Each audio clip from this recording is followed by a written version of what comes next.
হে ভাই, এই কি কি লাগবে তাড়াতাড়ি কর, তাড়াতাড়ি। আরে ভাই কিছু লাগবে না, জানতো।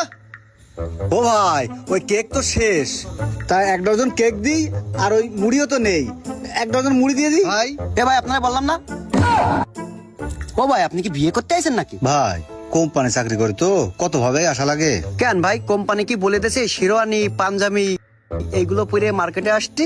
আরে ভাই দুঃখের কথা আর কি কব, আজকে আমার বিয়ে। ভাই সেটা তো বুঝলাম, তা আপনি অর্ডার কেটে বেড়াচ্ছেন কেন এভাবে বিয়ে করতে না যায়? ভাই এখনো 10,000 টাকার অর্ডার কাটতে বাকি রয়েছে, এই 10,000 টাকা কেটে তারপরে যাবো বাড়ি বিয়ে করতে, এর আগে আর ছাড়বেন না কোম্পানি। আরে ভাই আপনার কথা শুনে খুবই কষ্ট পেলাম, যেহেতু আজকে আপনার বিয়ে, তা আমার 1 কার্টন ড্রাই কেক দেন আর 2 কার্টন চিপস দিয়ে দেন। ভাই আপনাকে অনেক ধন্যবাদ ভাই, আমি স্লিপ কেটে দিচ্ছি, বিকেলের মধ্যেই মাল পেয়ে যাবেন। ভাই নতুন জীবনের জন্য শুভকামনা রইলো, তাহলে যান। ভাই তাহলে আমি আসি, আসসালামু আলাইকুম। ওয়ালাইকুম আসসালাম। আরে বেচারা বিয়ের দিনও অফিস করা লাগে। যাই এই দোকানে যাই। চাচা আসসালামু আলাইকুম। ওয়ালাইকুম সালাম। কি লাগবে কোন, তাড়াতাড়ি। তোরা কোম্পানির লোক মাঝে মাঝে খুব বিনোদন দিস। কেন কাকা, বিনোদনের কি করলাম? আইসিস তুই অর্ডার কাটতি, আবার গায়ে দিয়ে আছিস শেরওয়ানি কাপড়। তোর কি আর কোনো কাপড় নেই? আরে না কাকা, আজকে আমার বিয়ে তো, তাই ওই জায়গাতে আসলাম। তোরা কোম্পানির লোক টাকা ছাড়া কিছু চিনিস নে। তুই আজকে তোর বিয়ের দিন, তাও আইসিস তুই অর্ডার কাটতি। কাকা আপনি বুঝবেন না, কোম্পানি চাকরি তো, তা কাকা কি কি দেবো তাই কন। এই তোদের এই কোম্পানির মাল চলে না, মাল নেবো না। কাকা নেন না, 1 কার্টন বিস্কুট নেন। এই তোদের মাল ফাল নেবো না, তুই সর অন্য দোকানে যা।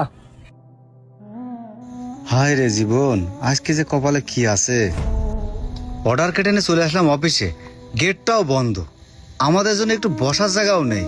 এ সাথের এরা মানুষই মনে করে না, আজকে যাই হোক কিছু একটা করেই ছাড়বো।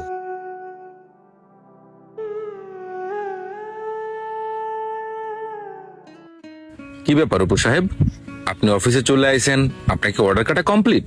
হ্যাঁ স্যার, কমপ্লিট স্যার। স্যার আপনি আমার সাথে এরকম কাজটা কিভাবে করতে পারলেন?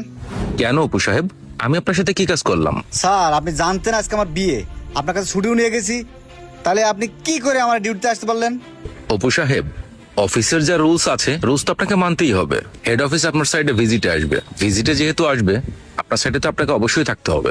আপনি চাইলে আমার এই জায়গায় আপনি অন্য কাউকে ডিউটি করাতে পারতেন, আপনি ইচ্ছা করে আমার এই জায়গায় আমার এই ডিউটি করতে বলতেছেন। দেখেন অপু সাহেব, এটা ছিল হেড অফিসের অর্ডার। আজকে যারা ছুটিতে আছে প্রত্যেকের ছুটি ক্যান্সেল হয়ে গেছে এবং হেড অফিস এভাবেই বলে দিয়েছে কারো কোনো ছুটি হবে না, আজকে সবার এক জায়গাতেই থাকতে হবে। স্যার আপনারা তো সারাদিন এসি গাড়িতে ঘুরে বেড়ান, একজন এসআর এর কষ্ট তো আর বুঝবেন না, বিয়ে তো মানুষের একবারই হয় তাই না?